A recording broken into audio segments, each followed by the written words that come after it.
Hello, everybody. This is Pastor Green. We're doing another Bible study, Luke chapter 15. If you'd like me to come speak at your church, or if you have any questions, email me at godsohman@gmail.com. Now, before I start this, I want to say first, this is going to be a quick overview of Luke 15. I could talk about the prodigal son probably 1 hour every week for the rest of the year. There's a lot of stuff in there. It's such a short passage. So just to understand, this is going to be a quick overview. If you guys have any questions, you can make sure you email me or send a comment so I can answer those questions. So Luke 15, starting in verse 1.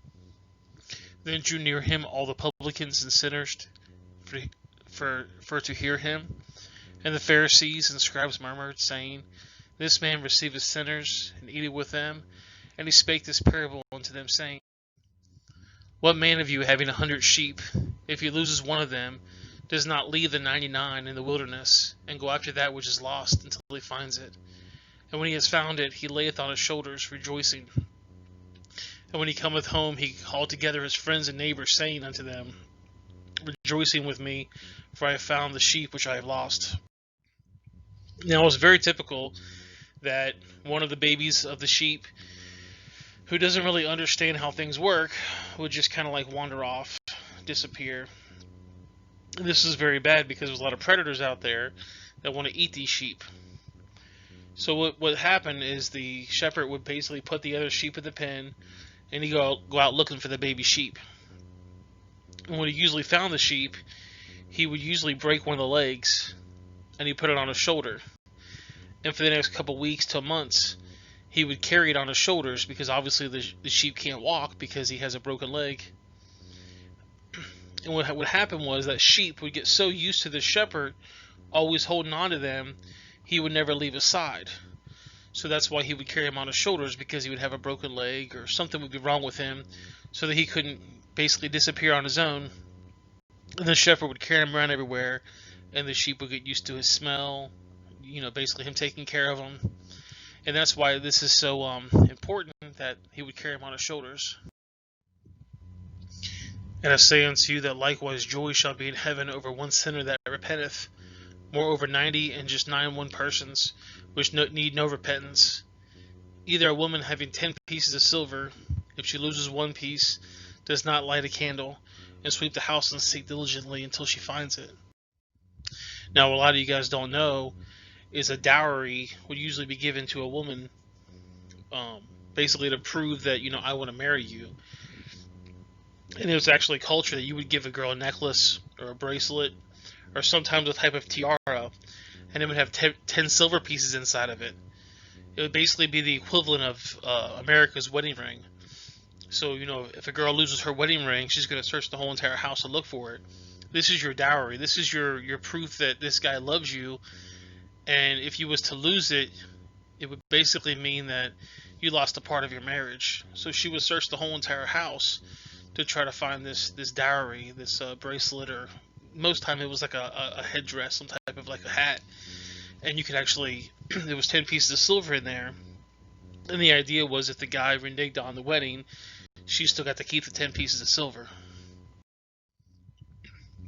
And when she had found it, she called her friends and her neighbors together, saying, Rejoice with me, for I found the piece which I had lost. Likewise I say unto you, there is joy in the presence of the angels of God over one sinner that repenteth. And then he said, A certain man had 2 sons, and the younger of them said to his father, Father, give me the portion of the goods that falleth unto me. And he divided his livings. So this right here would just shock any Jew that heard this. This younger son is pretty much telling his father, I wish you were dead. He's saying, I want my part of the inheritance. And not many days after, the younger son gathered all together and took his journey to a far country, and they wasted his substance with riotous living. And basically what he would do was he'd, do alcohol, drugs, probably prostitutes.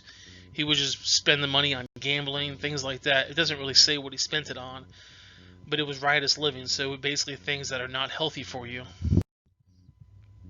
And this is just a little article. It is estimated that 6 to 7% of youth run away from home each year, more than 1.5 million children and adolescents annually. It's really quite common for kids to run away. And when he had spent all, there arose a mighty famine in the land, and he began to be in want. So after this guy spent all the money that he had, there was a famine in the land. He needed money to survive, and he had nothing. And he probably spent it on drugs, maybe even some alcohol. There's a addiction center that says how much do drugs cost, and it says how much drugs cost depending on the number of factors. But they would spend between $4,800 and $13,900 a year on marijuana. It'd be spent on alcohol. This is the top 10% of American drinkers. 25 million adults over the age of 18 consume on average 74 alcoholic drinks per week, and that works out to a little more than 4.5 750 milliliter bottles of Jack Daniels, 18 bottles of wine, or 324 cans of beer in 1 week, or if you prefer, 10 drinks every day. And if you drink, you can get drunk and you can get into a car wreck and put your life at risk. Or maybe you would, lose your job or your livelihood or your family. Romans 1:22 says, professing themselves to be wise, they became fools. Psalms 14:1 says, a fool says in his heart, there is no God. They are corrupt, they have done abominable works, and this is none that doeth good. Proverbs 1:7 says, the fear of the Lord is the beginning of knowledge, but fools despise wisdom and instruction. Proverbs 1:22, how long, ye simple ones, will ye love simply? And the scorners delight in their scorning, and the fools hate knowledge. Turn to you my reproof, and behold, I will pour out my spirit unto you, and I will make known my words unto you. Proverbs 1:24, because I have called, and you refused, I have stretched out my hand, and no man regarded. But ye have set a knot in my counsel, and will none of my proof. And I also will laugh at your calamity. I will mock when fear cometh. And when your fear cometh as desolation, and your destruction cometh as a whirlwind, when distress and anguish cometh upon you. Then shall they call upon me, but I will not answer. They shall seek me early, but shall not find me. For that they hateth knowledge, and did not choose the fear of the Lord. Proverbs 1's pretty much saying, I put my hand out there, I try to be there for you, I try to show you how much I love you, and you rejected me. So when you come looking for me, I'm not going to be there because you've already rejected me. And when finally you come to your senses, that's when the Lord's going to hear you. They would none of my counsel, they despised all my reproof. Therefore shall they eat of the fruit of their own ways, and be filled with their own devices. For the turning away of the simple shall slay them, and the prosperity of fools shall destroy them. But whoso hearkeneth unto me shall dwell safely, and shall quiet from the fear of evil. So if you finally come to your senses, God's gonna take you. There's all kind of alcohol-related accidents every year. Here's a guy that crashed into a house. Also, smoking's also bad for you. There's so many different poisons inside of a cigarette. This right here is Brian, who died at the age of 34, and you can see the picture on top of 1 year earlier. This is a lot of advertisements. So this is what dying of cancer looks like. It's not about dying, it's about how much you'll suffer before you die. Tips from a former smoker. Back to Luke 15, verse 15. And when he had joined himself to a citizen of that country, and he sent unto him the fields to feed swine, and he would fain have filled his belly with the husks that the swine did eat, and no man gave unto him. So this guy went to work for a pig farmer, which would be completely despicable and horrible and disgusting for a Jew. They were like, why would you ever want to be with the pigs? And then he said he wished that he could eat the food that these pigs are eating, but no man gave him any extra food. And this is a key verse. When he came to himself, he thought to himself, what am I doing? What's going on in my head? Why am I acting the way that I am? It says that when he came to himself, he said, how many hired servants of my father have bread enough to spare, and I perish with hunger? I will arise and go to my father, and I will say unto him, Father, I have sinned against heaven and before thee. So he said, my father has servants who have all this food. They actually have too much food. So I'm going to go to my father, and I'm going to say, I've sinned against God, and I've sinned against you, which is a good way of thinking. And I am no more worthy to be called thy son. Make me as one of thy hired servants. And he arose, and he came to his father. But when he was a great way off, his father saw him, and had compassion, and ran, and fell on his neck, and kissed him.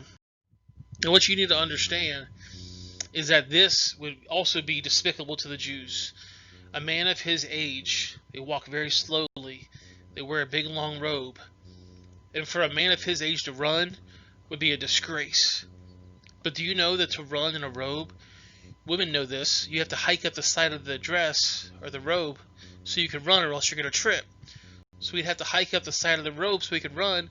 Then he would show his legs, which were also a disgrace. Old men don't show legs. That's offensive. So this guy would be running, and he was showing his legs, which would be two big disgraces. And the son said unto him, Father, I have sinned against heaven and in thy sight, and I am no more worthy to be called thy son. But his father said unto his servants, Bring forth the best robe, and put it on him, and put a ring on his hand, and shoes on his feet. So the father had compassion, and he said, My son's finally home. Let's have a big feast and a party. And he brought hither the fattened calf, and kill it, and let us eat and be merry. For this is my son who was dead and is alive again, and he was lost and is found. And they began to be merry. And now his other son was in the field, and he came and drew nigh unto the house. And he heard music and dancing, and he called one of his servants, and he asked, What are these things meant? And he said unto him, Thy brother is come, and thy father has killed his fattened calf, because he has received him safe and sound. And this boy got angry, and he wouldn't go in. And therefore he came his father out, and he treated him. So this older son's like, what is going on? Why would you love on your son when he said, I wish you were dead, and he left, and he spent all of his money on just horrible things? Why are you throwing him a feast? And he answered, and he said to his father, Lo, these many years I did serve thee, neither transgressed I at any time thy commandments. And yet you never gave me as a kid. You never gavest me a kid, that I might be merry with my friends. But as soon as thy son was come, which has devoured thy living with harlots, thou hast killed him the fattened calf. So this guy's saying, Dad, I've served you. I've been here for you. I've never been bad. I've always done good. You never threw me a party. You never gave me money. But my brother, the person that took all that you had and spent it on harlots, you're going to make him a feast? And he said unto him, Son, thou art ever with me, and all that I have is thine. It was meet, and we should be merry and be glad, for thy brother was dead, and he's alive again, and he was lost, and now he's found. And the father's saying, Son, you need to understand, you've always been here with me, and my money's going to increase, and you get it all. You get everything, because your brother's already got his inheritance. So my money's going to increase, and you're going to get everything, and you've always been here by my side. But your brother, he went off, and I thought he was dead, and now he's alive. I thought he was lost, but now he's found. So he's rejoicing because he's finally saw his son. 1 Timothy 6:9 says, But that thou will be rich fall into temptation and a snare, into many foolish and harmful lusts, which draw man into destruction and perdition. For the love of money is a root of all evil, which thy some covet after. They have erected from the faith, and pierced themselves through many sorrows. Well, I appreciate you guys watching this video. Again, if you'd like me to come speak at your church, you can email me. Make sure you like, comment, subscribe. Comment below. What do you guys think? Did you guys learn anything? Let me know what you found out about this video. If you have any questions, comment. And I'll see you guys in the next video. Have yourself a great day.